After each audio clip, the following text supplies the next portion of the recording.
I've seen it before. It turns truth into lies. Oh, but I won't back down. I must stay on this road. I gotta know what I'm about. It goes up and turns back down. We're all looking for the moment when we're getting used to not knowing when all the pieces fall in line. Oh, it goes up and turns back down. I keep searching for signs in my dreams back then, and I don't know how to stop, 'cause it brings back the feeling that I can't reach the top now, even if I don't know how. It brings back the feeling that even if it all goes down, in the end I'll be alright. It brings back the feeling.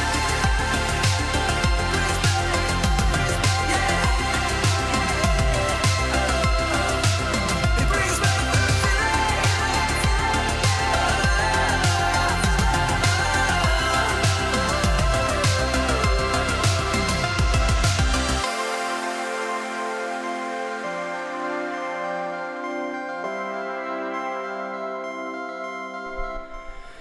Well, everybody, welcome back to the Vlog Pastors Podcast. My microphone is way hot for you guys. I just noticed that it was peaking a little bit.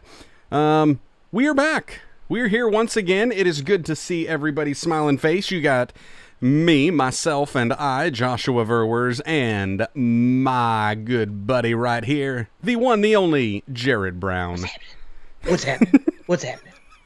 Maybe I'll be here today. Maybe Skype will keep up. Maybe Skype will keep up. Maybe it will. Maybe it won't. We have no idea what is going on. We're hoping that it will, though. I am bouncing back and forth on a couple different computers as usual, trying to make sure things are happening. Down here in the chat, notice that we have Logan in the house saying he's 5 minutes early. He's been here for a little bit. We were running the countdown. Chatting it up.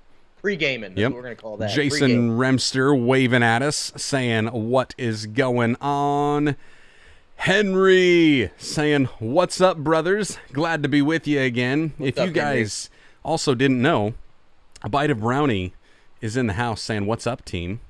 What's up, guys? Evan Briscoe here saying, hey, guys, glad to start my morning off with you.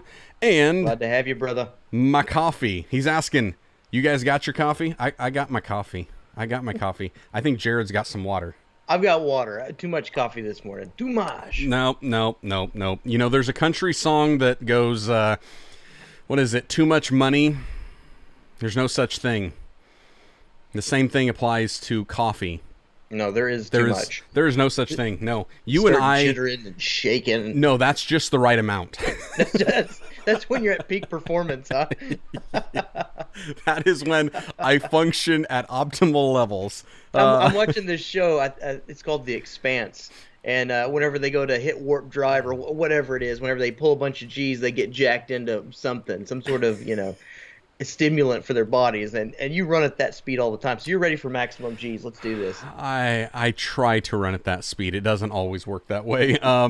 Randy Big Horse also in the house saying good morning to us. And hey, can we just take a moment to recognize the brilliance that is Ecamm Live?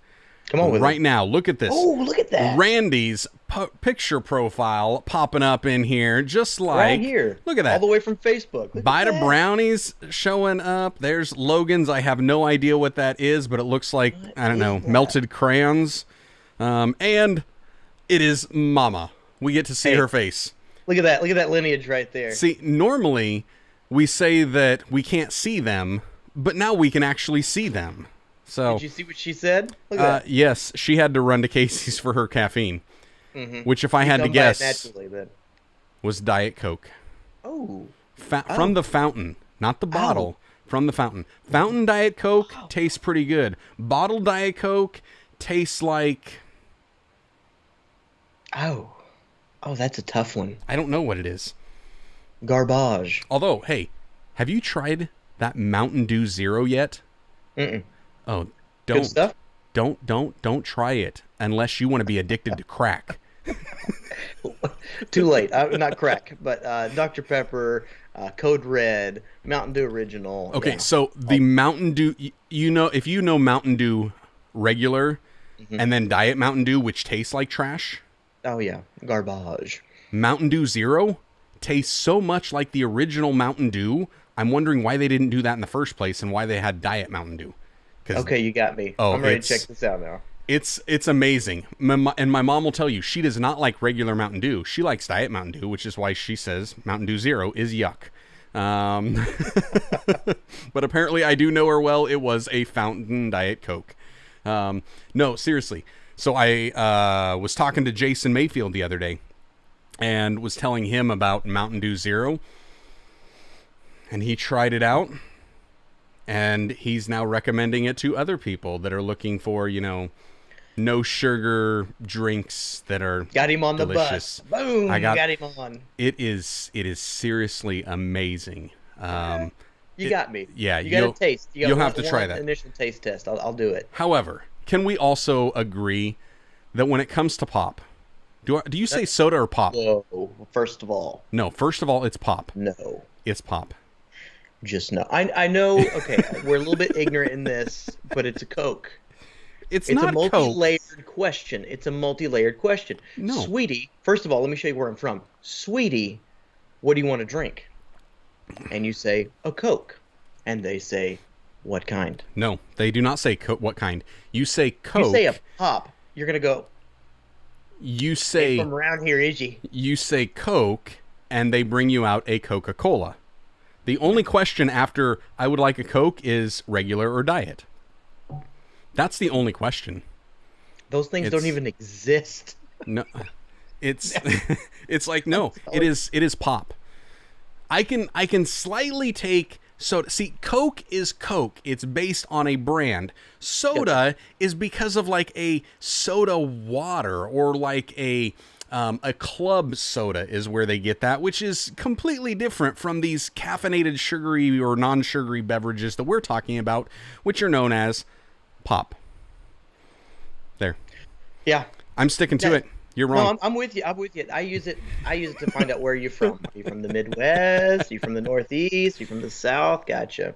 Although, to be fair, I think I'm fairly familiar with the different areas. And so when in Rome, I order as the Romans. So Aaron Contreras. When you come to visit, you're going to get if you just try it one time. Just say Coke. They're going to go, oh, sweetie, what kind do you want? No, I'm going to say pop just because. So Aaron Contreras says, in Texas, everything is Coke. Everything, baby. Mom's saying Iowa versus the southern states. Pretty much. And then Harley in the house. How you doing, Harley? He's saying, what's sparkling water called? Sparkling water. Do not drink. No.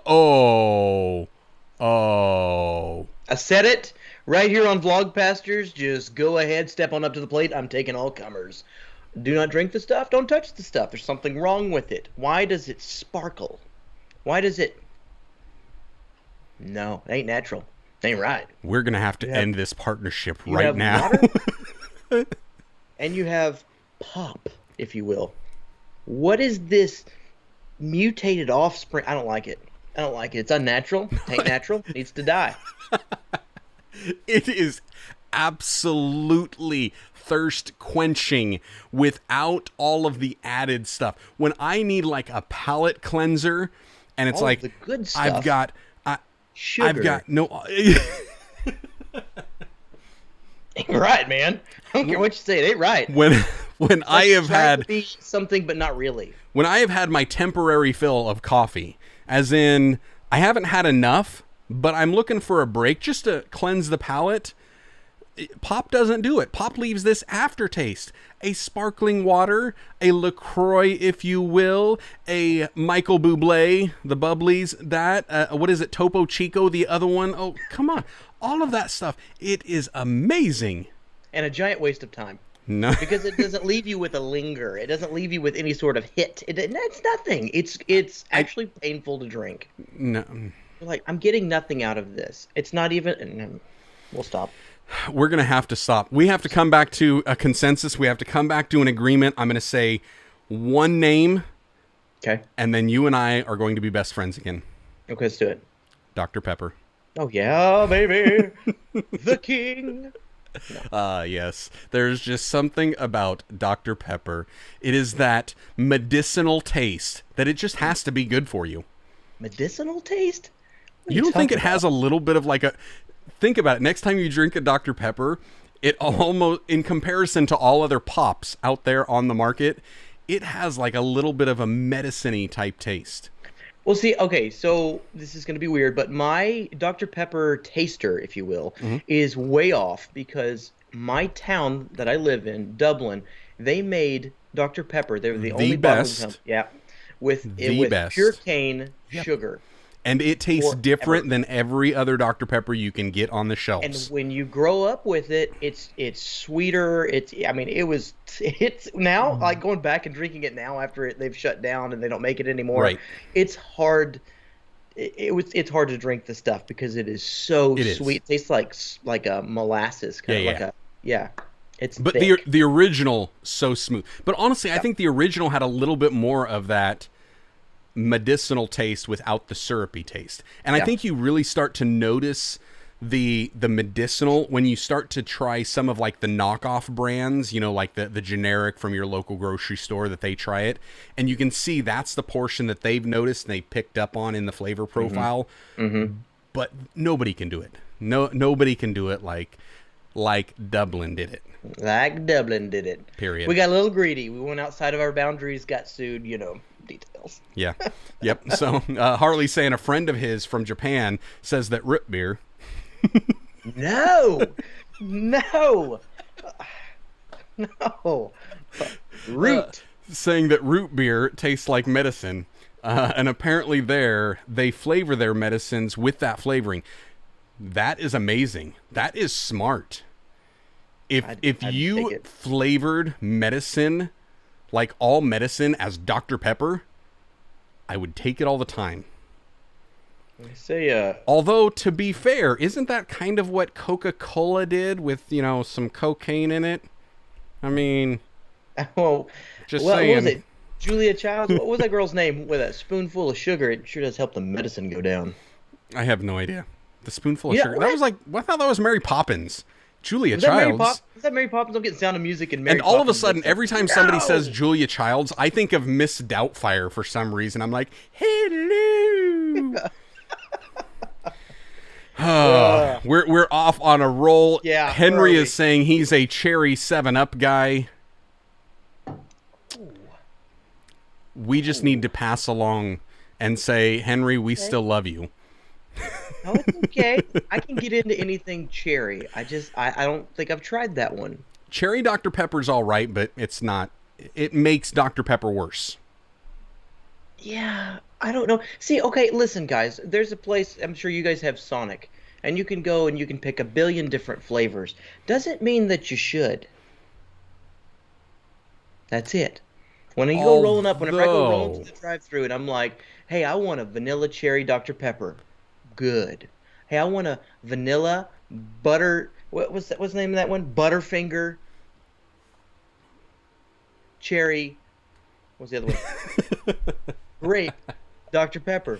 It starts to get a little muddy. It doesn't mean that you should. Okay, but along that, you just said cherry vanilla Dr. Pepper, which I'm not a fan of. I like cherry Dr. Pepper. I like vanilla Dr. Pepper. I don't like cherry vanilla Dr. Pepper. What? However, have you tried the new Dr. Pepper with cream soda in it? Okay, I have one in my fridge. No, can't go there. I don't know why. Have you tried it? Yes. Okay, so I got 2. I still have 1. That's all I'm saying. Dr. Peppers don't make it through the day at my house. And this cream soda's been floating in the back of the fridge for about 2 weeks, 3 weeks, maybe mas. See, and here's my thing. Normal Dr. Pepper, I miss Dublin Dr. Pepper. I'm not from where you're at, but man, first time I got a hold of a Dublin Dr. Pepper, I was like, man, we need to figure out how to get some type of a distribution line coming back and forth. It's illegal. I know. Although, Occasionally, I may or may not have had some friends who may or may not have picked some That's the thing. up. We all ended up being smugglers. Yeah, because it's just so good. However, the Dr. Pepper with cream soda, come on. It's a way of, it adds to Dr. Pepper without me. Every time I drink a regular Dr. Pepper, I think this isn't Dublin. When I drink a Dr. Pepper with cream soda, I don't think that at all. Because I just think this is a Dr. Pepper with cream soda in it.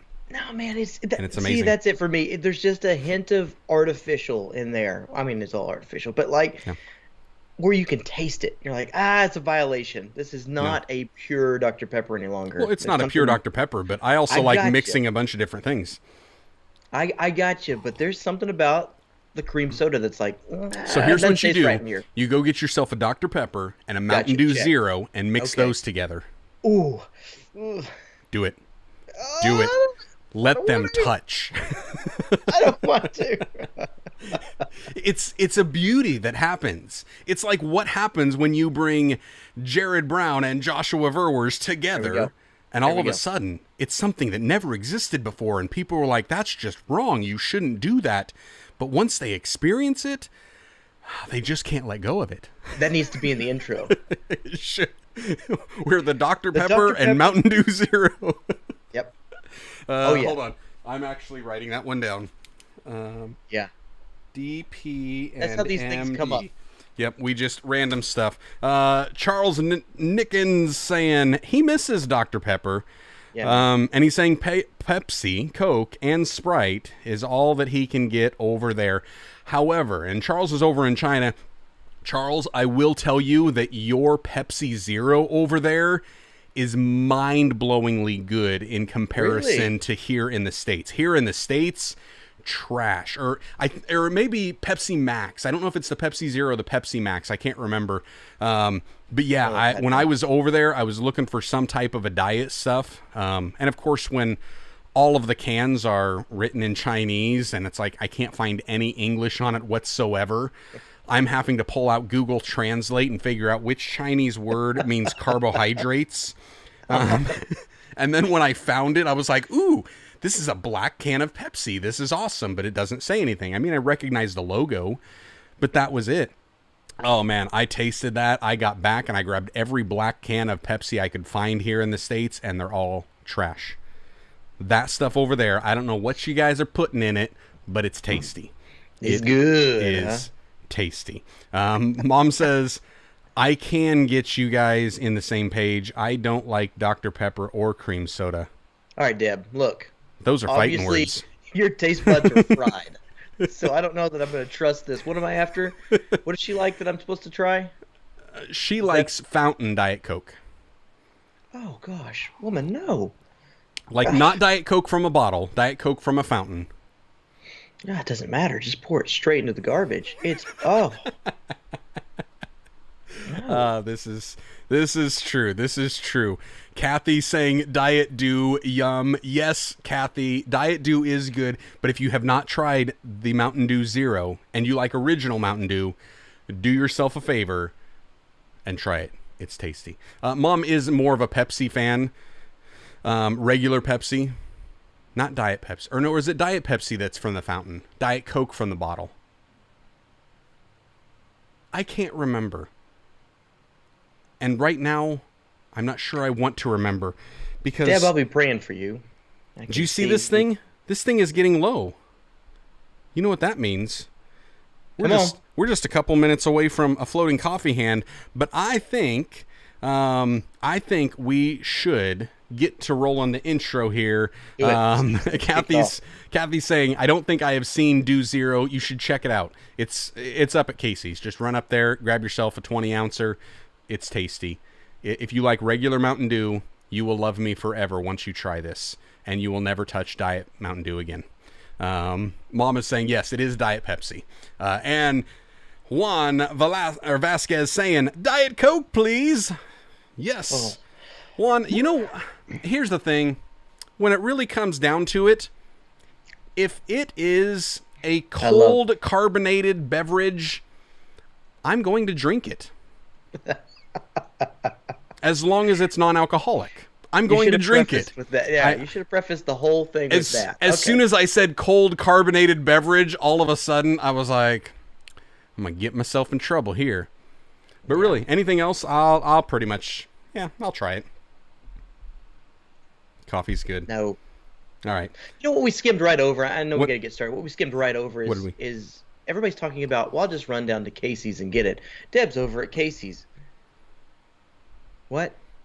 I know what it is. But no, you don't know what it is. Just rub it in our faces. We don't have Casey's. Exactly. You don't know what it is. A Casey's General Store. Our local convenience store. It's Midwest. It's fantastic. It's slowly starting to expand. But see, you didn't even experience the best of Casey's. Like, if you like cake donuts, I'm not talking like the big fluffy Krispy Kreme airy ones. I'm talking like a cake donut. If you like a cake donut... Hey, you know how you are with carbonated beverages? That's just good with donuts. Oh, I man. haven't met a donut that I don't love. Then you will love some Casey's cake donuts. And that's not even the best. The best from Casey's. Yes, our gas station sells a taco pizza. Yes, please. And Road trip, baby. It is amazing. It is amazing. See, look, I no longer even said it. There's a delay in this stream, and by the time I said it, Mom had already typed it. She knew what I was talking about. She knew Casey's Taco Pizza is amazing. My brother from South Carolina, every time he comes back, you know what they got to have? Casey's Taco Pizza. Oh, man. Yes, see, Kathy's doing the same thing. One. Yes, Casey's Taco Pizza. It is, so good. So good, it makes me leave my ketogenic diet because it's tasty. I'm like, I don't care that it's got more carbs than I typically eat in all week. I'm eating it. It's fantastico. It's so good. All right, what do you think? Should we get rolling into... Let's roll it. Let's do the beautiful bean footage. We're ready. Vlog Pastors Podcast. Episode 10? It is. Welcome to the Vlog Pastors Podcast, a podcast all about the stories and strategies of sharing God's love in the digital world. Now, here are two pastors that love to put a camera in their face and walk around in public. They are the Mario and Luigi of digital ministry, Jarrod Brown and Joshua Vowers. Hello, everybody, and welcome back to the Vlog Pastors Podcast. This is episode number 10. I am Joshua Verwers. Here is Jarrod Brown. Hello. Jarrod, how you doing? What's up? I am doing well. I need a carbonated beverage after the pre-show. Yes. For those that are listening to the audio version of this on your favorite podcasting platform, whether that be Apple Podcasts, Google Podcasts, Spotify, and a whole slew of others. The one thing that you are missing is joining us live Thursdays about 10 a.m. Central for the Vlog Pastors Podcast pre-show, where we rambled today about pop versus Coke. And Texas is wrong. It is pop. A heated debate. Heated debate. It is. And here we have it. Floating coffee hand. I don't know. We're going to just keep on going more ridiculous with it. See, and that's the other thing. People are going to be listening to the podcast, and they're going to be like, there was a pause, and then I heard some high-pitched voice singing about a floating coffee hand. What was that? What you are missing is that I am fueled by faith and ground up beans poured with some hot water, known as coffee. And that means there's always coffee. And every time the coffee cup gets low, a floating hand appears with more coffee. And we just discussed as well that he needs a minimum of like hand shaking, head vibrating, I don't know, body convulsing level of coffee in order to run appropriately. Is that correct? That's pretty correct. Pretty correct, yeah. So I just want to go ahead and give some shout outs to those people who are joining us here in the chat live. We have got Logan, we've got Jason, we have got Henry and Evan, Randy here, Deb, good old mama here, Aaron Contreras, Harley Pebley is sitting there in the house. Let's see, Charles Nickens all the way over from China, Kathy, Juan, oh, who else we got? We got my lovely wife Genevieve, and John Hayes saying, hey, I made it just in time for the intro. Welcome, John. You made it. You are here. We are here. And in today's episode, Jarrod and I had no idea what we were talking about until about 3 minutes before we actually went live. I prefer it that way. Yeah, I mean, we were in the middle of our countdown timer, and we were still discussing what we were talking about, because I just typed something up, and then... Now, for the more serious ones, like, when we're dealing with weightier things in the church, I love to have a little heads up so we can think about it, ponder about it. But things like this, I like the reaction, like the spontaneous reaction that we both have. Yep. Oh, man. Absolutely. And today what we're talking about is 5 ideas for sharing your faith online. And you know what? Normally what we would do, Jarrod, is we would sit there and we'd do a little bit of a banter back and forth. But I don't know. Today I'm feeling like let's just get to it and let's let the banter happen through it. And so I'm going to give you and everybody watching 5 ideas for sharing your faith online. And then we're going to discuss each one of these. Sound like a plan? Sounds like a plan. All right. So the first one that I have is think before you post. Uh-oh. Yes, you may have been thinking, oh, you're going to give us some practical tips of, hey, take your phone out, do this type of a thing, share on this platform. No, I'm talking more about the principles. If you can't get the principles down, well, none of the practicality matters. Principles before practicality. I don't even know if that makes sense, but it sounds good. And that alliteration that comes off my tongue, we're sticking with it. Because if you can make it sound good, people will believe it. Pastors is what pastors do. We alliterate. We do. But seriously, when we're thinking about this, thinking before you actually share something. For me, there is one button on my keyboard that I use more than any other button on social media. Can you guess what? Spaceboard. Return. Up. Down. Back. Escape. Delete. Delete. Delete is the one. And you know why I use that more? First try, no help. So, the reason I think I use that more than any is because I don't think before I post. Well, I don't think before I start a post. I do think before I send the post.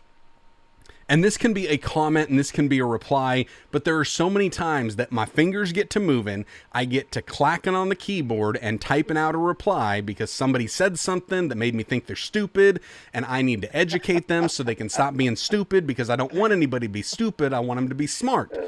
And REM says everybody knows that the world is full of stupid people, and I don't want REM to be prophetic. And so I'm trying to help. Educate it out of them. I'm trying. I see what you're doing. But I start typing it out. I start clickety-clacking. And then all of a sudden I'm like, Too far, Josh. Too far. Delete. Control A, backspace. I'm like, no. Because I think this can really help us if we start thinking before we're posting. And I don't know, maybe you've heard that. What is there? There's that acrostic that was kind of going out there for a while that people were sharing about. Here's what think stands for. It's is it true? Is it helpful? Is it I have no idea what the I stand for? Is it necessary? And is it kind? Somebody in the chat help me with what I stood for in that thing, because I can never remember. Inspiring, informational, important. Ooh, maybe it was important. Those are all good. But these things, for me, it's often sitting there and thinking, is what I'm saying true? Absolutely. I got to speak the truth. but Scripture says we're to speak the truth in love. And if I'm just speaking the truth because I think somebody's stupid, that may not be the most loving way for me to speak the truth. Is it helpful? Is it necessary? Is it kind? That type of stuff, man, that could revolutionize how people share their faith online. If they just thought before hitting send. What say you? This, like I said, when we were firing this up 3 minutes before the show, I'm probably going to be more of a color commentary silent listener on this one, because so goes my personality and how I interact online as well. I'm not the quick to say something guy online. I don't really find myself fighting back, a message. I'm more of the take forever and craft out something, and my wife says, just send it already, come on. Why are you reading it? Why are you reading an email 4 or 5 times? Why are you reading a post 4 or 5 times, making sure you got it just right? Just go ahead and send it out there. So this is more for me. I'm listening. I like to see how other people interact. But along those lines, though, you said you're not really quick to share, and that's kind of what this one is about. Thinking, why is it that you don't share more often? Because I'm there with you on Facebook. It's like you're virtually non-existent. It's like that account of yours is like a placeholder. That's so true.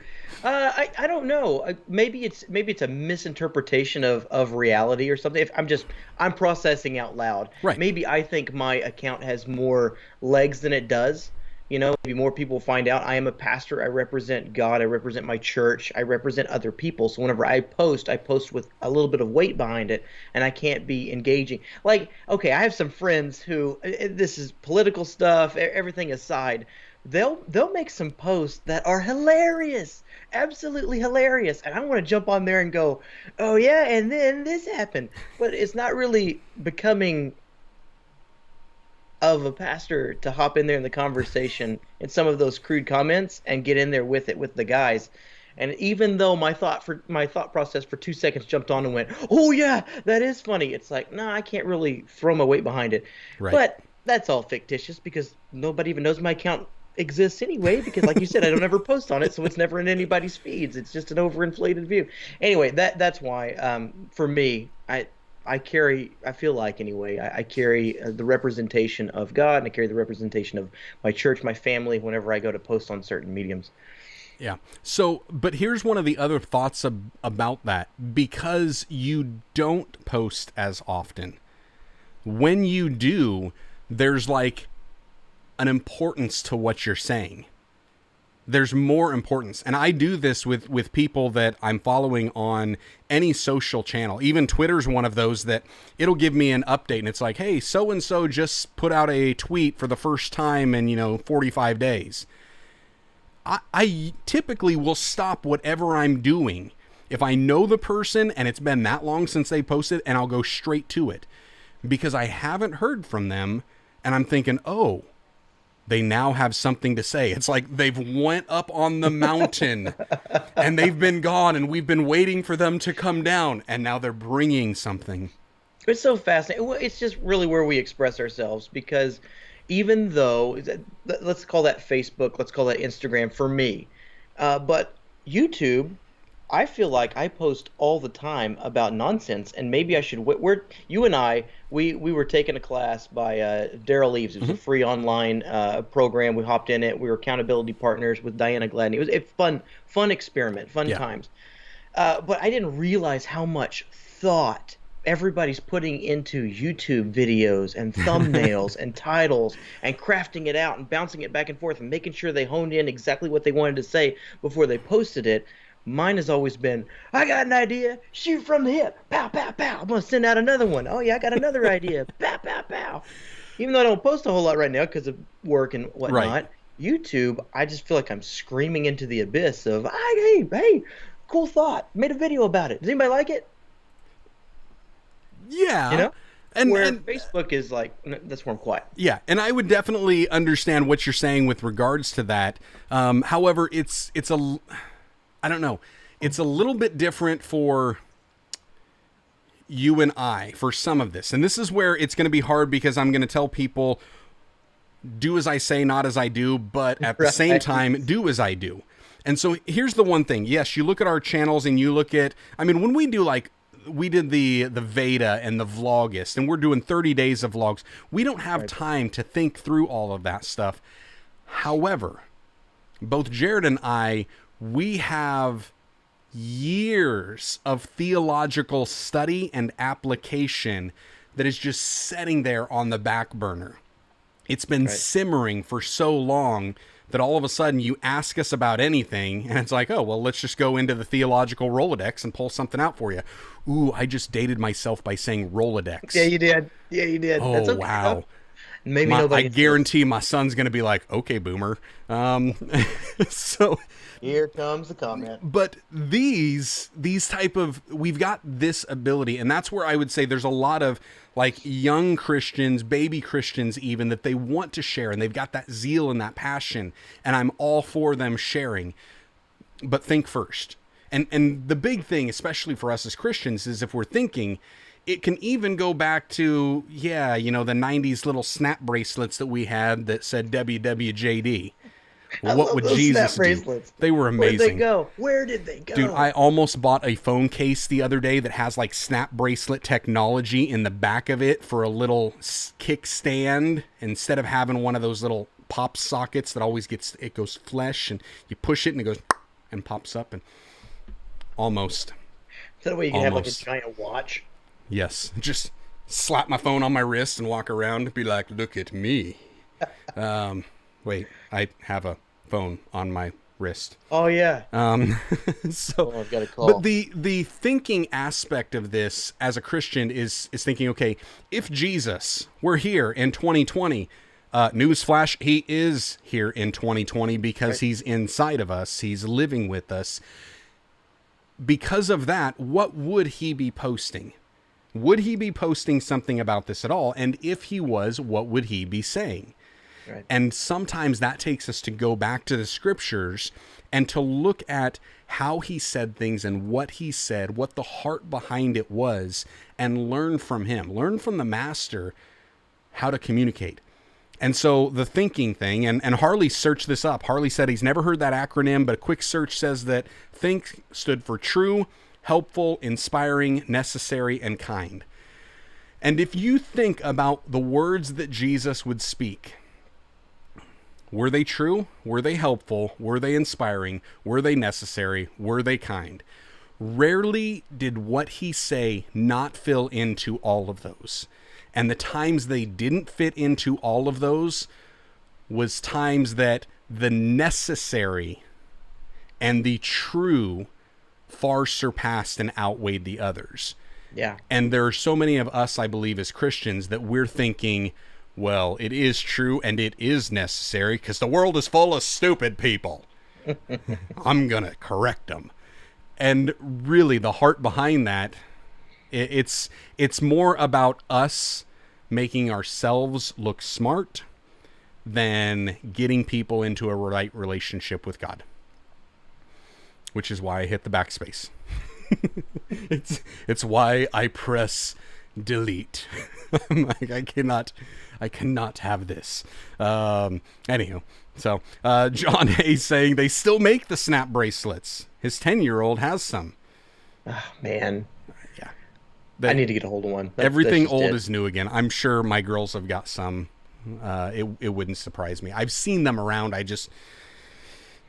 don't remember if it was 20 years ago or if it was 2 days ago. Anyways. Okay, so first idea for sharing your faith online is to think before you post. Think about what it is that you want to say, and think about, is this, and maybe here's the other thing, is this edifying? Is this encouraging? Because throughout Scripture, we're told constantly to encourage one another and to build one another up. So is what I'm posting going to help build people up? Is it going to encourage them? Is it going to make their day better? Or is what I'm saying just going to tear them down? Yeah. And if we start with that, not just in posting, but I think Kathy even had mentioned this. She said, yeah, she's like, that helps before you speak as well. So hey, just an extra nugget. Hopefully, we won't go on a tangent here, but rabbit trail. Knowing your audience is huge. And there's a certain group of people out there, which you may have figured this out by now, but you're going to come across, they don't care. They have their opinions, they have their thoughts, and you're not going to educate them anywhere. They think the way that they think, and simply batting things around doesn't really help anybody out because it just entrenches people. It's frustrating. And I think when Jesus came across different groups of people, he interacted with them differently. If they had a hungry, seeking heart, he spoke to it. He thought, he did the whole think thing. It was carefully done. It was respectfully done. He valued the person. He brought him up. When he came across people like Pharisees, religious leaders who were entrenched in their ways and they were trying to force a narrative on him, he treated them quite a bit differently, and sometimes didn't even speak with them at all. Right. It just, we aren't talking. There's nothing. There's no dialogue happening here. It was a mercy that he didn't. Mm-hmm. Anyway, so I just think in those contexts, even online, if you feel something get triggered inside of you, is it triggered because you're frustrated, you're angry, you're mad, or is it triggered because there's a righteous indignation, or there's a falsehood there that God wants to correct? So being led of the Spirit online to say, do I need to interact with this or not? Is this even helpful? Is it beneficial? Is there any element of truth, honor, respect that I can bring to the table that will help things out? Yeah, absolutely. Absolutely. Scott Walton saying, that is right. Half the time I read my post before hitting send and realize there's more of my ego included, and it takes the spotlight from any truth I am trying to share. Scott, I love your picture, by the way. Yes, I love his picture. By the way, Scott is the man. Anybody needs some amazing voiceover work, especially some character stuff, Scott Walton, hit him up on Fiverr. This guy, when I was making one of my first Sunday sermon vlogs, I actually used the Apostle Paul thorn in the flesh, and I had saw a meme that was talking about the Apostle Paul's thorn in the flesh was SpongeBob. And so I found Scott on Fiverr, and he did a SpongeBob voice for the sermon. It was hilarious. Amazing job. So, nice. Yeah. And he also follows this up, and he says, are we reacting or are we responding? And there is a big difference. And even that reaction, being reactive or proactive, is something that I think is important for us, which, as just kind of leading into what you're talking about, Jarrod, and tying it in with what Scott said about how, one, there is this group of people that's out there knowing the audience because their mind's already made up. This actually leads me into the second idea I have for sharing your faith online, and it's discuss, don't argue. Discuss, don't argue. That's right. I think too often we turn our social media platforms into a debate stage where all we want to do is argue. And really, when it becomes an argument, there's really not much of a debate. And we think this is going to be a debate, but what we see debating as is what we see our typical politicians doing.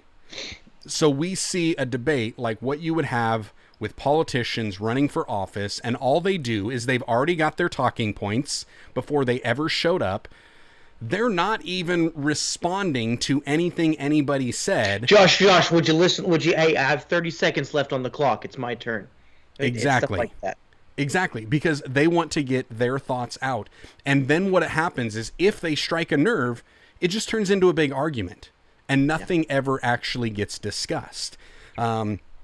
I've really appreciated one of the things here in Iowa is when it comes to kind of the racial climate, we'll say, that's been going on.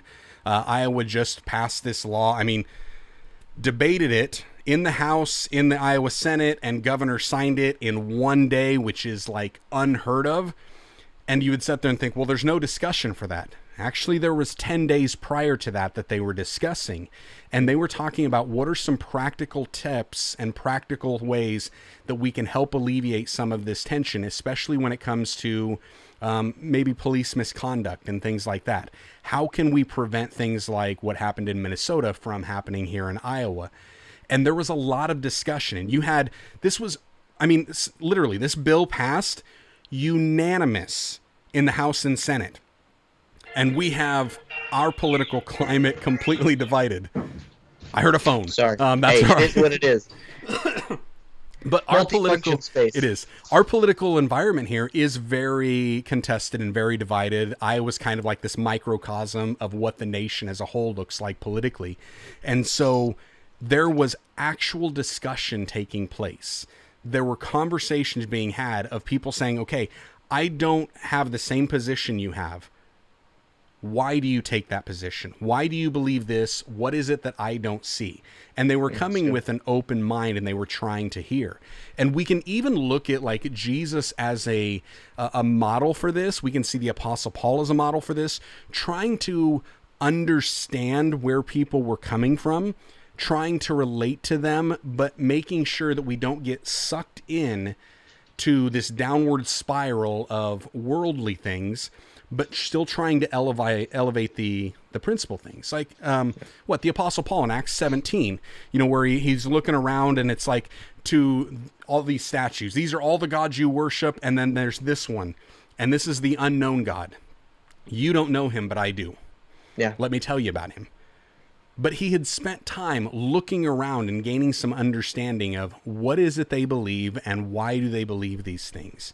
And he didn't walk in there and go, false, false, false, false. Right. False. Walk in and he's like, you're all going to hell. Exactly. I mean, it's like he was coming in and he wasn't going to start an argument, but he was able to walk in and just sit down and have a discussion with them and then lead them to the truth. And we can do that with social media if we come in and saying, I want to have a discussion. I don't want to have an argument. And I will often do this. Like I see this in my YouTube comments. We call them trolls. They sneak out from under the bridge of YouTube in your comments section just to attack you and to try to make themselves feel better. And I'm sitting here and I'm like, I ain't feeding the trolls. I ain't giving you no food. Run somewhere else and play. And what it means is if somebody asks a question that I think, I think this is bait, I think they're trying to suck me in and hook me, I will ask another question. It's like when you go fishing and all of a sudden it's like the fish is it's just nibbling. I'm just nibbling on your bait to see if it's real or not. Well, I can figure out pretty quick if it's real or not. If somebody wants to get into an argument, it's very evident. And then I'm like, bye, Felicia. I'm not entertaining you because I will not be brought into an argument unless it is about pop and Coke. All right. We're done here. So, yeah. Pastor Landon is here and he's saying, discuss, don't argue. I love it. Henry's saying reacting is in the flesh and responding is in the spirit. Come on, man. I like that. What are your thoughts on the argument? Is that one of the reasons you stay away from Facebook so much? Because Facebook is a cesspool for arguing. Yeah, well, really, it kind of goes back to what we were talking about before. A lot of minds are already made up. You know, it's just a place to stand on your soapbox and give what you think. My approach is a little bit different. It's kind of, I guess, how I view the church. You don't take an atheist and bring them to believer unless, in one encounter, unless God encounters them, rips back the heavens and speaks to their heart, which is totally doable, happens all the time. But as far as dialogue and discussion, if you're talking intellectually with them, if you're talking, on an emotional level with them, you can't really bridge that gap in one sit down with them. You don't have the trust, you don't have the relationship. It takes some time. But what I can do is I can, in speaking the truth in love, bring an atheist a little bit closer to being an agnostic. Mm-hmm. I can take that agnostic and we can talk, and I can bring the truth in love, and I can take that agnostic a little bit further into the realm of a seeker. Maybe there is a God. Maybe he does, maybe he does care. All right. Yeah. Maybe, if he does, maybe he'll say something. And if I can meet that seeker, then I can take that seeker and introduce some stuff that might bring them a little bit further into like a full-on, believer. So that's kind of the way I think about it as far as interact with people. Most of us are Christians, and that's kind of the field that we're working from. Yeah. But if they're not interested, If they're just standing entrenched on the soapbox, then that's why you don't see me on Facebook. For the most part, if I dip my toe in a conversation or I look around the conversation and we're just yelling our perspectives, I'm not going to be in it. But if somebody is actually seeking or somebody is wanting to have a discussion, then I might introduce a small nugget thought on just like you said, just a nibble. Just gonna throw it out there, see if we get any sort of bites. I'm not gonna reel you in right now. We're just gonna let it sit. That's good. It's good. I like it. I like it. Perfect. Yep, definitely. Number 2 right there. Discuss, don't argue. Brings us to our third tip for sharing your faith online. And that one is show instead of tell. So show it instead of telling it. This is fascinating. I'm thinking 3-tiered on this one. I want you to hop in there and lead with it. But here's where my mind is immediately. I think practically, because we do video, I think show instead of tell. Show as much visual imagery, show as many pictures, show your faith in action, that sort of thing. But then I got to thinking, show, like, how would you demonstrate that rather than hopping on your blog post, your Facebook post and saying, this is what I believe? How do you do that? How do you do that, Josh? I'm curious. So I would say one of the biggest things that we do, I mean, if we're trying to share our faith online, our primary goal should be that it encourages other people to have faith in Christ. Okay. That should be the biggest goal that we have. And oftentimes we're telling people, oh, God loves you. God is good. God's amazing. You should really follow him. You should serve him. You should love him. And we're telling them all of these things, but we're not actually showing them. So look at the blessings that you already have in life, some of the simple things that people don't think about, and show them how your perspective, your faith in Christ, then permeates through everything. And you can sit there and say, man, I just want you guys... Floating coffee. Yep. I want you to see how good God is. God is so good that he created these things called coffee beans that if we pick them and we dry them out and we roast them and then we grind them up and we pour them over or pour hot water over them, it drips out into this delicious black liquid. And yes, there are people out there that would sit there and even mock an example like that and be like, oh yeah, whatever, you're stretching too hard for that one. No, I understand that everything in this world belongs to God and comes from God. Even our creative inspiration has its roots in the creator of everything. And because of that, yes, I said roots again. Even because of that, all of a sudden, we can get this perspective where we're looking and thinking on the things that are praiseworthy, that are true, that are honorable, that are lovely. And if we can start to show that, I mean, you tell people that you read your Bible. Have you ever thought of snapping a quick picture of your actual Bible? And then all of a sudden you post that to social media and say, hey, Isaiah chapter 50, verse 4 and 5 just blew my mind today because God has given me a tongue and an ear of an educated person. It's like, I mean, or you sit there and you say, I'm on the side of the road and my tire just blew out.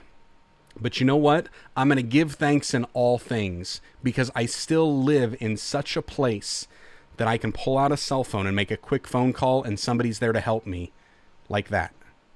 Yeah. Little things that we can do to start to show what we believe more than just saying what we believe. It's not that saying it is bad, but people need to see our faith in action. They need to see us being doers of the word and not just hearers. Yeah. That's one of the biggest things that when I think about, show it instead of say it, that's kind of the thing. It's like there are ways that we can show our faith. I mean, really, you go to church, and I don't care if you're going to church in person or if you're going to church online. How about you take a picture of wherever you're at? If you're going to church, and it doesn't have to be the same picture you get somebody and you can say, hey, here's our social distancing hug. You could do something like that. Or you can And I've done this, even like taking a picture because I like, certain photography and I like the grids and the perspectives and everything. And so Rule of thirds, get it. I'll even sit there and I'll like go back behind my car and take my phone and set it down on the gravel. And so you see the car tires and the side of the building, because it's just a different perspective, but it's showing my church and it's showing I'm at church. Or I've done this at, and you can, I don't know, some of it you can probably see on my Instagram feed too, which, by the way, if you guys aren't following us on Instagram, check me out, Instagram at Joshua Verwers. Check Jarrod out, Instagram, Bite of Brownie Productions. Tweet. And what I do is I'll even be listening in a conference setting, and I've just got my Bible out, and I'll just sit there and position my phone in such a way that I get the picture, and it's focused here, but everybody in the background's kind of blurred out. Little things like that. It's just a way of showing this is who I am, and this is my faith in Christ, and here's how I actually live that out. Well, here's what Jesse and I try and shy away from: the basic Christian girl post. Okay, and I think I'm speaking to myself as I work through this thought, but like, I think I'm gonna really free us up from a lot of stuff here.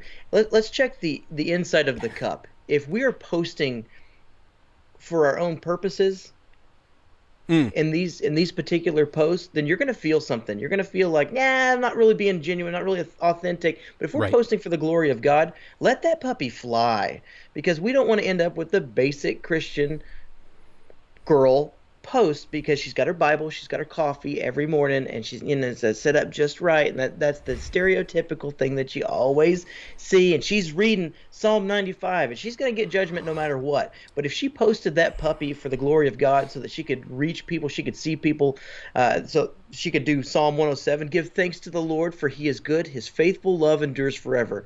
Has the Lord redeemed you? Then speak out. Tell others he has redeemed you from your enemies. That one, my phone got stuck this week. I was listening to the Bible, and it just kept on playing. Like every time it would restart, I'd lose service, I'd lose signal, and it would restart. It would say, has the Lord redeemed you? Then speak out. Lose service again. Has the Lord redeemed you? Then speak out. It's like, okay, I got it already. And I think if we take our social media and do an internal check, am I posting because I want to show people that I'm worshiping? Right. If it's that, trash it. Just hit delete. Yes. Pull the Joshua thing. Hit delete. But if you're posting it because he has redeemed you and you must speak out because you read something and in Psalm 95, whatever the example was, blew your mind like he's talking about, we have got to post that thing. Has he redeemed you? He saved you from darkness that day. Yeah. Right. Set me free. Yeah. This is what he did. Anyway, and however we can pictorially do it through video, because that's what we're here doing. Yep. We want to say that. We want to state that as loudly as humanly possible because we're magnifying the supernatural God. Yeah, absolutely. And to kind of roll on that, there are a couple times that I would say you shouldn't show things. And so one, like you're saying, if you're doing it from a selfish ambition standpoint, or if it's coming from a motive that it's like, oh, look at me, don't do that. Right. But if it's coming from a place of, and here's where there's this thin line, and that's where you need to really be able to check your heart motives. And if you don't know, ask somebody. Ask somebody, say, hey, I really am thinking about doing this, but I don't know, it kind of feels wrong. Sometimes that's a sense of false humility too, that we think and we won't post it because others may perceive us that way. That's right. But we need to be able to check that, because a lot of times us just posting something and showing something, we're a visual people and they can catch it and they're going to be like, oh man, that's cool. I like that. And when I'm talking about even going to church, even if it's online and you start sharing that, you start plastering social media with your church attendance, it winds up encouraging those that aren't attending to be attending. It really shows them, it's like, hey, we're kind of missing out on something, because they're so excited about going to church, they can't even keep their phone in their pocket. They got to pull it out and post something about it. And it's that concept of Hebrews 10, where it says, we're not to forsake the assembly of ourselves together, but even so much more as we see the day of his return approaching, we want to gather more. And then all of a sudden that passion comes in and we're like, I have to talk about this, but I have to share it too. And a lot of us will talk about, oh man, it was a great day at church today. Explain. Yeah. Because for the people that don't go to church, they're like, what was so great about it? I mean, I Exactly. sat home and I watched the NFL, and that was a great game. What did God do? What did he say? What did he show you? Who did he lead you into encounter with? Right. Show a picture of it. Show it, write a post about it. Magnify his name. And we can even post selfies that glorify God. Post a selfie and all of a sudden you're like, mouth open, jaw dropped, and that's the picture. And your caption on it was, "This was my face listening to God's word this morning." So much revelation based on this scripture. And then you've shown somebody something, you've told them something, and then if they want more, they're going to go search it out themselves. Dude, we went practical. I love it. Oh. I'm like starting to write some of these down. And It's good. here's the other thing that I think you shouldn't be showing. Don't show your good deeds before men just so they exalt you. One of my biggest pet peeves is Christian hospitality type ministries that they're like, oh, hey, we went and fed the homeless. And then you showed a picture of 300 homeless people sitting outside there. That's demeaning and that's degrading to them. Yeah. And why are you doing that? And a lot of times it's like, look what we did. Now, I did a whole vlog on that, like on us packing meals for people to feed the homeless. But you won't find a single homeless person in that at all. Instead, what you see is a little poor B-roll that I didn't know how to shoot on my cell phone of us actually packing the meals. Us in this warehouse, packing everything up and boxing it. And so it showed us doing it, and it was with the intention of saying, God has called us to serve one another, and he's called us to feed those who are hungry. And this is us doing that. And in just this short amount of time, we were able to pack this many meals that will feed this many people. And it wasn't from the place of sitting there and saying, oh, haha, look what we did, pat on my back. It was a case of saying, we spent like an hour and a half there. And that time was able to feed hundreds or thousands. I can't even remember the number. So what are you doing with the next hour and a half of your life? I mean, is that Netflix movie really that important? And so those are the things that there's this line of, why are we doing it? Are we trying to show our good works and our giving and stuff like that just for that benefit? Or are we trying to point people to the goodness of God? Yeah. And that's where, again, it takes a little bit of discernment. It takes you thinking about, why am I doing this? Not to say that Christian ministries that do serve shouldn't be posting stuff. They absolutely should. You've got to be able to describe the need as well as the outcome and the fruit of that type of a ministry, because it'll get people in supporting and enhancing it and doing more with it. But you can do it in a way that is glorifying God rather than glorifying the organization. And that's where it just takes a little bit more thinking, forethought.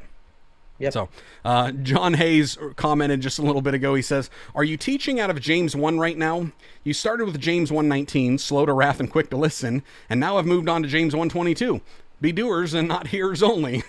Somebody loves James. Hey, I just love James. What can I somebody's say? favorite book, huh? Yeah, what can I say? Harley, a Ben Franklin. I have no idea what the Ben Franklin was in reference to. Harley, help me out with that one. While we're doing that, though, let's move on to number 4. So we've gotten you 3 tips so far, 3 ideas on sharing your faith online. The first one being think before you post. The second one is to discuss, don't argue. Number 3 was show it instead of tell it. Mm-hmm. Number 4, share strategically. Okay. I can't wait on this one. Go ahead. So, strategic sharing. Mm-hmm. Here's the thing. We are not all wordsmiths. Some of us say root the proper way, and some say root the improper way. No, I'm joking with that. Go ahead. There are those people that are wordsmiths. There are people that are amazing in photography and videography. And you know what? There are people that are able... Have you ever had that moment where it's like you read a blog, you watched a vlog, and you're like, I couldn't have put it any better if I tried. Don't try. Share what they did. Oh, that's good. If you can't put it any better than they did, why are you trying to put it better than they did? Just share it. We don't need to reinvent the wheel. Did you notice that Jesus, a lot of times, didn't even say things that he came up with himself? He just quoted other people. It is written. It is written. It is written. And if you didn't realize it, that's exactly what the apostles did. It is written. It is written. It is written. So when you find someone that has shared a message already and they've made this post and it's like, that is brilliant. That's exactly what I need. Through this process of I'm thinking about it and I'm like, is this how I want to word it? Is that how I want to? And all of a sudden, when you find that thing that somebody said it, somebody did it, somebody created it, somebody showed it, share it. It's a strategic way of doing it where it creates less work for you. It makes a bigger impact because now you're spreading that thing out there even more. And quite frankly, that's what every single church is doing on Sunday morning if you didn't realize it. Jarrod, have you ever preached a 100% unique sermon? Because I haven't. No. Oh, no. No.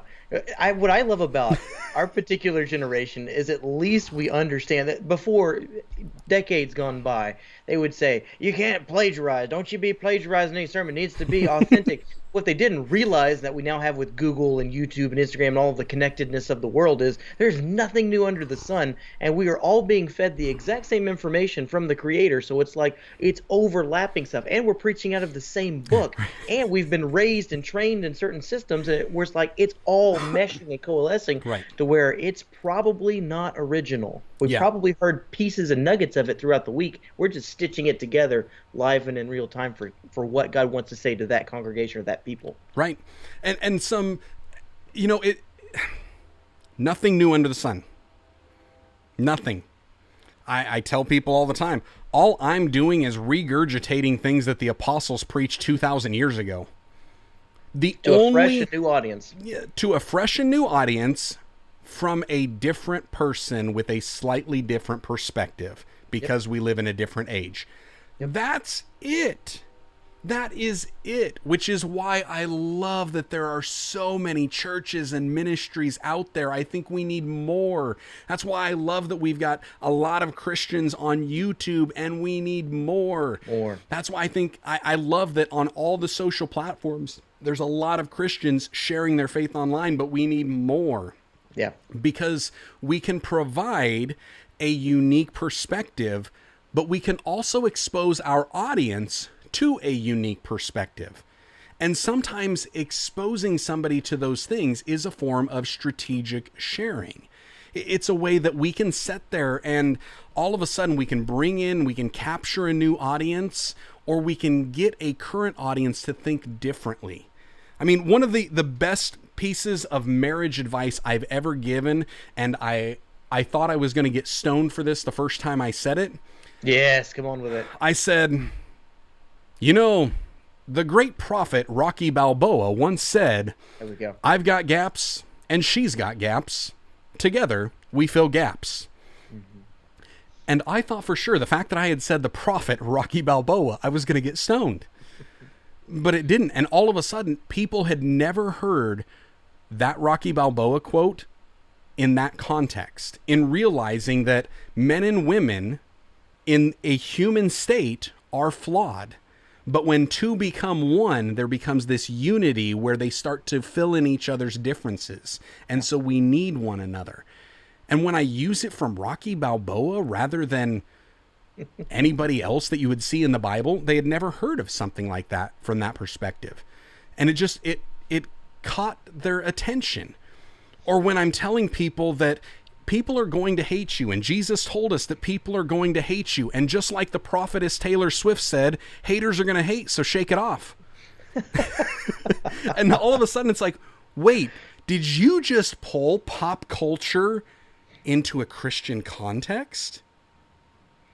And it's enough that it catches people off guard. Yeah. And it gets them thinking, and it gets them experiencing God on a new level.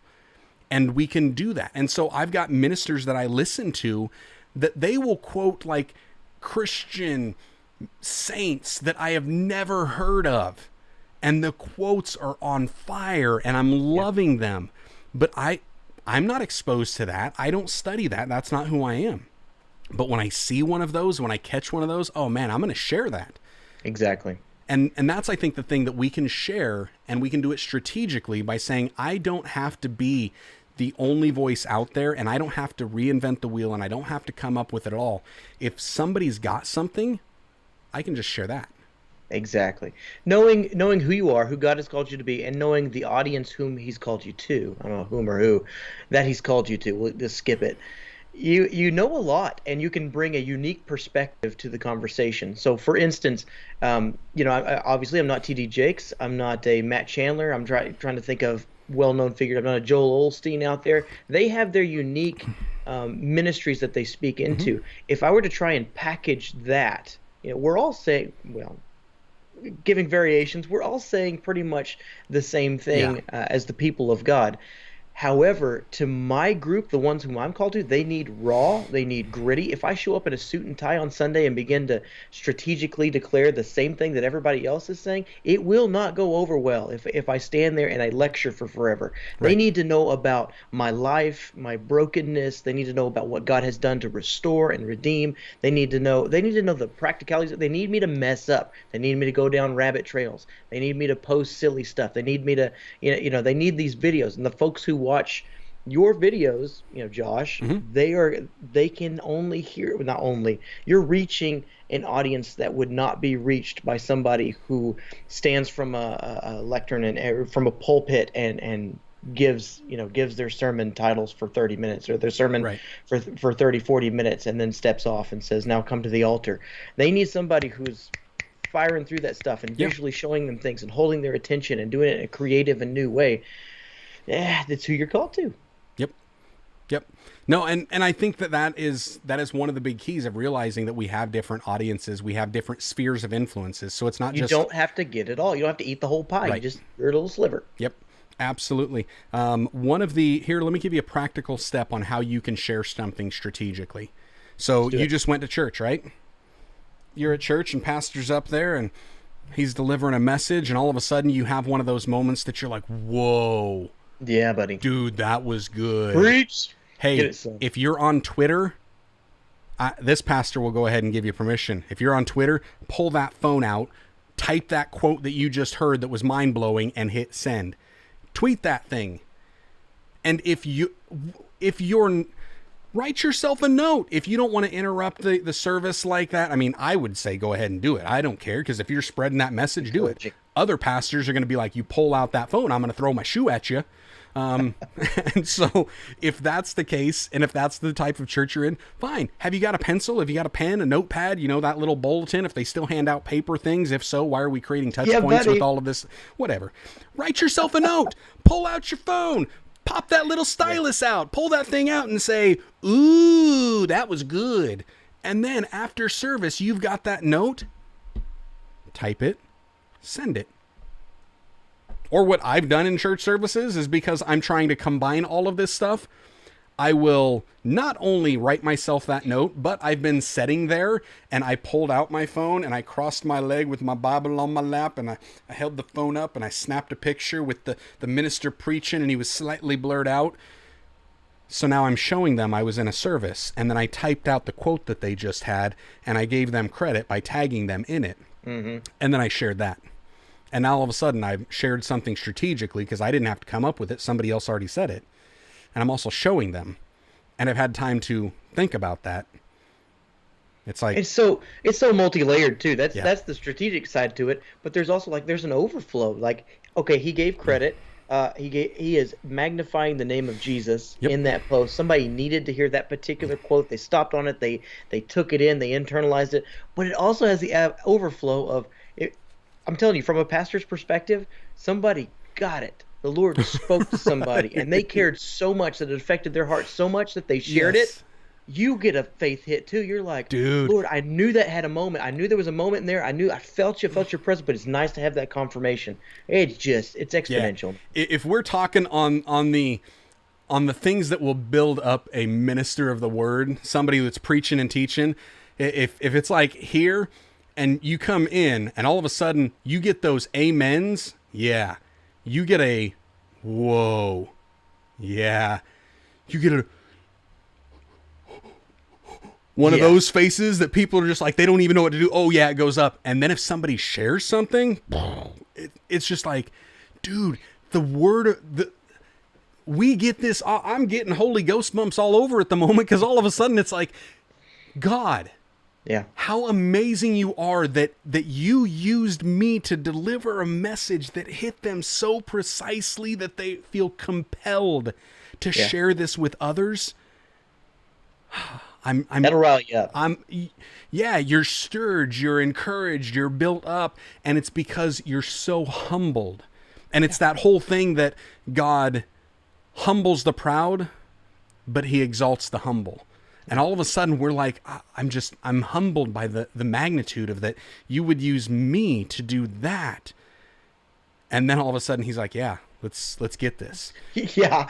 So check what else I could do out. Yeah, good stuff. Shane Hardy is calling these glory bumps. Glory. I love that. I've not heard glory bumps. I was like, goosebumps? Glory bumps works. I just call them Holy Ghost bumps. But yeah, the glory bumps, I like that one as well. That is good. Okay, so we are on to our last one, if I'm correct, right? Number 5. Number 5. Bring it. Number 5. You ready for this one? Pray about it. Oh. Pray about it. I saved the best for last, and the last should be first. That's the mic drop right there. Because when we are thinking, here's an idea. Imagine this idea. If you want to share your faith online, here's a novel idea. Pray about it. Yeah. See, just a little idea. Actually, here, let me give you some backstory about my YouTube channel, this digital ministry, if you will. Do it, Josh. Tell us about it. See, I started this channel. The very first upload was May 12th, 2018. Now, you can go back and you can look and it'll say May 11th. And that's only because I hadn't figured out that YouTube has like a time and date setting. And I uploaded these at like 2 a.m. But apparently my time and date was like 5 hours ahead of time. So it says it was the 11th. I uploaded 5 in a row. 3 of them said the 11th. 2 of them, I don't know, they were like an hour or so later, and then it jumped on the 12th. Regardless, May 12th is when this was. So that was the first time I had uploaded a video. The first video I had actually recorded for this channel was a complete unintentional recording, and that was February of 2018. However, I can go back to January of 2017, and I was talking to another minister down in Florida and telling him, hey, I've been seeing a lot happening on YouTube, and I see a lot of people out there, and there's a great opportunity, and you've got this itinerant traveling ministry, and I really think that maybe you should start jumping into that. Maybe you should think about, leveraging YouTube, and you can do some things and, try this, try that type of a deal. He didn't really receive that. And I'm like, well, I'm pretty sure that was a word from the Lord for you. But he didn't receive it. And then some months later, I had another minister that stopped by our church, and I'm talking to him, and I'm like, hey, you've got this apologetics ministry, and man, this YouTube. You know what? This YouTube thing, it's out there, and maybe you should. And I'll never forget, we're standing on the stage at our church, and he's doing one of these, and he's listening to me, and he's like, yeah, that sounds great for you, but not for me. Ooh. And I'm like, no, I really think that you could benefit from this. And he's like, hey, Josh, did you ever think that maybe God dropped this idea in your heart for you and not for you to give away to somebody else? And I'm like, no, because I'm pastoring a church. He's like, really? You didn't think that he might have more, that you could pastor and do something else? And then all of a sudden, I was like, oh man. And see, this is in the fall of 2017. It took me months of prayer before I finally submitted to the will of God and started sharing in a way that he wanted me to share. And what I'm saying is we need to be praying about what we're sharing. An idea for sharing your faith online is to pray about it, because sometimes God can give you something that you haven't thought about, an idea that you wouldn't otherwise consider. This is truth. And sometimes you start praying about it and God will prevent you from doing something that you do have the power and ability to do. I mean, people ask me, they're like, how did you get so good at editing? I just watched YouTube videos and figured it out. That's what true. I did. Uh-oh. I'm looking. So it's like this type of thing where if we would pray about it, God can and will lead us, guide us, direct us. In all things, we're to pray. We're to be giving thanks. And it's like, God, man, I mean, just what would you have me do? What would you have me not do? Should I do this? Should I not do this? And so that's something that think, pray, and really first pray. You know what I mean? Oh, yeah, man. What are your thoughts on that, Jarrod? Praying about it. Oh, yeah, man. Well, I mean, not to go back too far, but prayer is an interaction. It's a dialogue. It's not just presenting requests and saying, hey, I've got a great idea. This isn't for you. You know this, but just to reflect as a people. We have an idea about something. Well, it's probably a God-ordained invitation to a conversation. And knowing that he's going to respond. Okay, Lord, something's come upon my heart. I've interacted with these guys. They brought up a really good, I don't know, idea that it feels like it's from you. So what do you have to say about that? What do you think? And then waiting for response as you did. You know, being led into what you're supposed to make, all the way down to like that. That's how I make my videos. There's a couple videos that have not come out, that are not going to come out, because I had a clever idea. I'm like, I'm going to make this video. It didn't really pan out. It didn't really say anything. It never really stated anything. And some of those I've released on this channel, on my channel. I've released on my channel. And it's like, it's okay.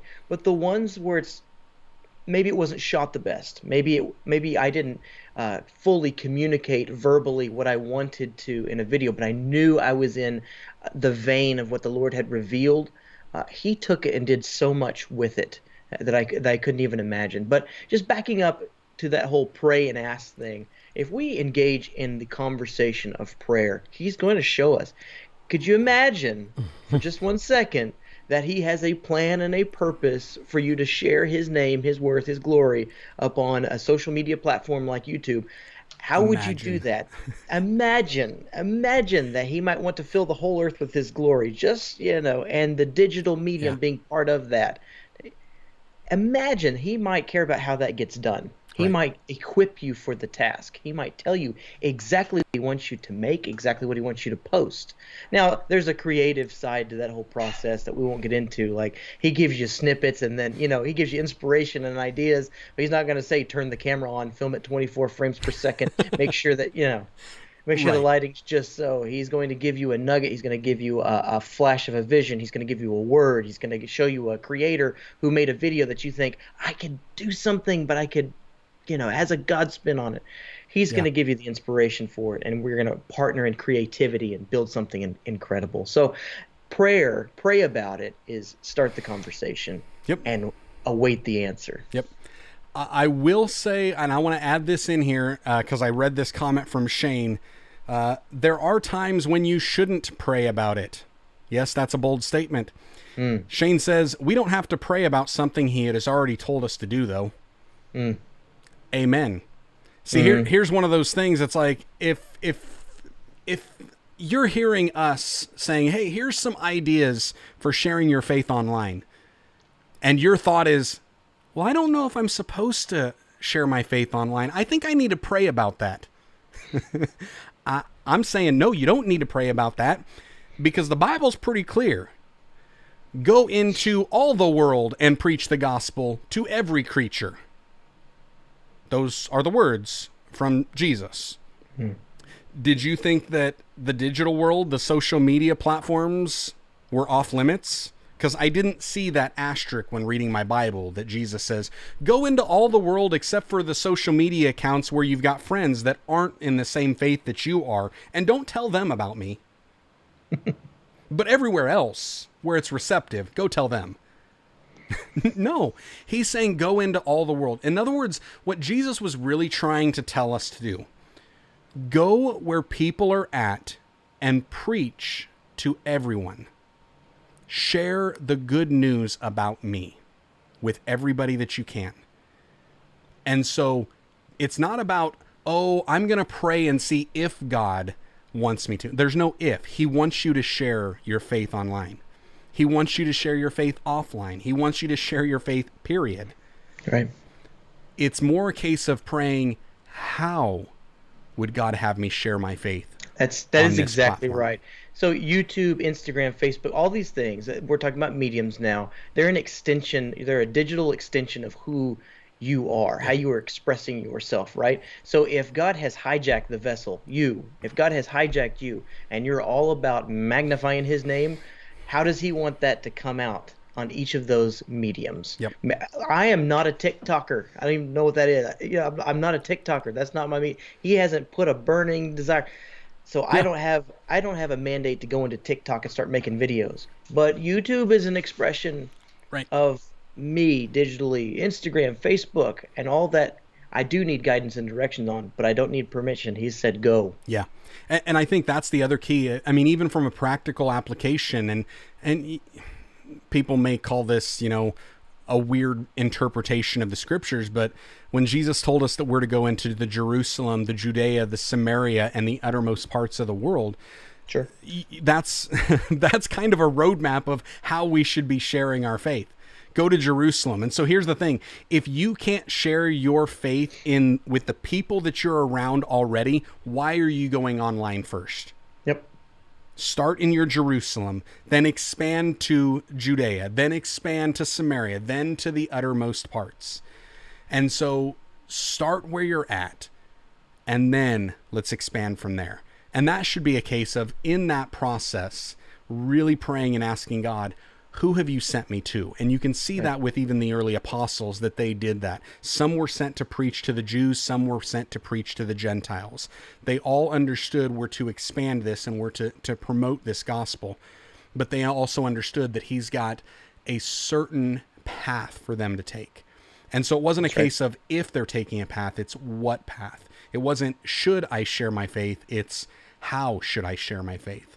That's right. And so that would be the thing. But definitely pray. Yeah. So there are our 5 ideas for sharing your faith online. Think before you post. Show it instead of tell it. Discuss, don't argue. Share strategically, and pray about it. So I hope that encouraged you guys. I'm encouraged. I feel like a passenger on that one. That was fun. That was fun. It was good. And we got straight to it, and we still have a super long Vlog Pastors podcast episode today. Because why? Well, we are 2 pastors who love to pontificate. I mean, come on. This is actually short for 2 pastors. It is. It is. So, all right. Well, hey, that's what we've got for you guys. If you have not subscribed to the podcast on your favorite platform, I would encourage you to do so. Just hop into your podcast player, do a little search for Vlog Pastors Podcast. You will see this lovely little logo that you see in the middle of the screen. It's Vlog Pastors with a little microphone in place of the O, because I thought it was cool, and that's what we did. Dude, it's stinking awesome. Don't back off of that. That's awesome. Yeah, I like it. It was just kind of a good job. Random, cool. And hey, here we go. But seriously, go check us out. We should be on your favorite platform. If not, go ahead and send me a message at Joshua Verwers and say, hey, I can't find you on this, and I will do my best to make it happen. So that's all I've got. Make sure if you haven't checked out Jarrod's channel, if you have not subscribed to A Bite of Brownie, you ought to do so. What are you thinking? Come on over here. Shame. I'm throwing more shame. Hey, no shame on my channel. Come Shame, on over, shame, shame. No, but seriously, if you guys haven't subscribed to the channels, do so. Click the bell, ring it. That way notifications get turned on so you get notified when we upload new videos on our channels. And yeah, that's all I got for you guys. Any parting shots for you, Jarrod? Enjoy God's best. I'm ready for that part. Do it. No, right. I don't. I don't have anything all out there on the table. I enjoyed this one. Thank you guys for sticking around, those of you who watched it live and in person online. Thank you for your comments, as always. You guys are very dear to us. We love the community that's being built around Vlog Pastors. You inspire some of the conversations that we have, and you are definitely a part of the journey, and we thank you for it. Absolutely. If you guys have got any topics that you would like us to tackle when it comes to sharing your faith or living by faith, we would love to hear them. Catch each and every one of us. Find us, tweet us, DM us, do something. Until next time, stay blessed. Enjoy God's best. And have a good day. Have a good day.